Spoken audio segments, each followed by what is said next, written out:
Technically, the ceasefire is holding. The missiles have mostly stopped flying, but right now, three separate crises are unfolding simultaneously across the Middle East, and they are feeding each other in ways that could unravel whatever fragile stability exists. Let's break down what's actually happening and what it means. Start with the headline that isn't getting enough attention. Iranian Foreign Minister Abbas Araghchi said this week there has been, quote, no tangible progress toward renewing the ceasefire or reopening the Strait of Hormuz. That's a sharp contrast from the cautious optimism diplomats were floating just 7 days ago. So, what's the holdup? Tehran has drawn a hard line. No comprehensive peace deal with Washington until hostilities in Lebanon end first.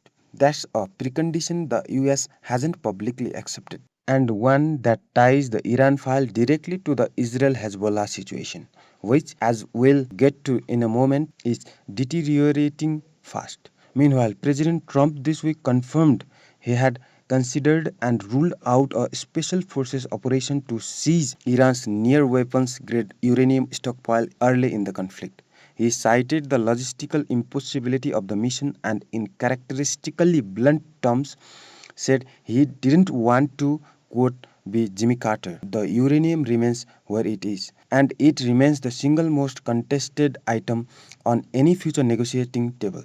Trump also claimed US forces have, quote, essentially wiped out Iran's military, acknowledging they retain some missile capability, but a fraction of what they had. Iran's response, Deputy Foreign Minister Kazem Garibabadi said, Tehran does not wait for the green light of any country and will not sign any deal unless its national interests are, in his words, fully guaranteed.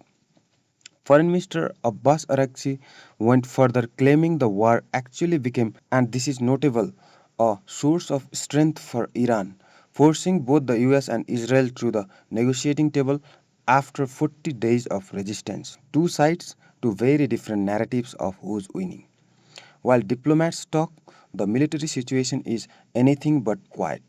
The IRGC, Iran's Revolutionary Guard, claimed it fired a missile and a drone as warning shots at the two US destroyers in the Sea of Oman, saying it was retaliation for the seizure of Iranian commercial vessels. US CENTCOM flatly denied the claim, stating its ships were not fired upon and that American forces continue to operate and enforce the blockade freely. Separately, overnight, US forces boarded and seized the MT Davina, a sanctioned tanker in the Indian Ocean, as part of ongoing efforts to disrupt financial networks supporting Iran.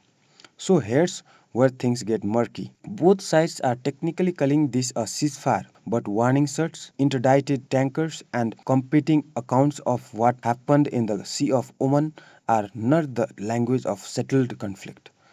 President Trump has already stated clearly if Iran kills US troops, the war restarts very quickly. The threshold exists. The pressure on the threshold is real and ongoing. Now to Lebanon and the peace that may be holding everything else hostage. Israel and Lebanon agreed this week to renew their truce. But by Thursday, Hezbollah had officially rejected the terms. Within 24 hours, the Israeli military ordered immediate evacuation of at least 9 towns and villages in southern Lebanon and north of the Litani River. A strike followed in Arkun. Overnight airstrikes killed 7 people in the coastal city of Tyre, according to Lebanese civil defense. Hezbollah affiliated channels reported roughly 20 separate attacks against Israeli positions in the southern Lebanon on Friday alone. Here's the political dimension that cuts deeper. Lebanese President Joseph Aoun went on CNN and directly accused Iran of using Lebanon as his words, a bargaining chip. He told Tehran bluntly, the Lebanese people are not your people.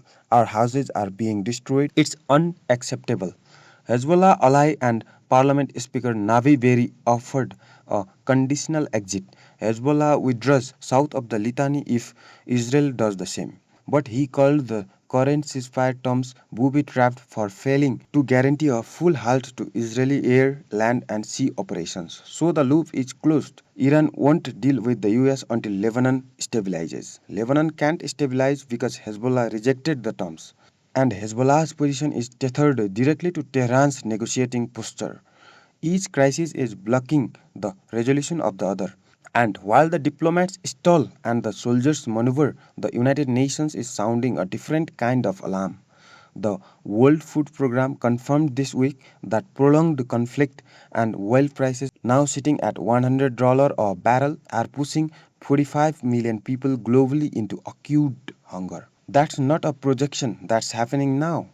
In Somalia, an additional 2.5 million people are struggling to meet basic food needs. In Afghanistan, 2.3 million. In Sri Lanka, 1.3 million. And all linked to rising fuel, food, and fertilizer import costs traced back to this conflict. These numbers are easy to scroll past. They shouldn't be. Back in Washington, a war powers resolution introduced by Democratic Representative 324.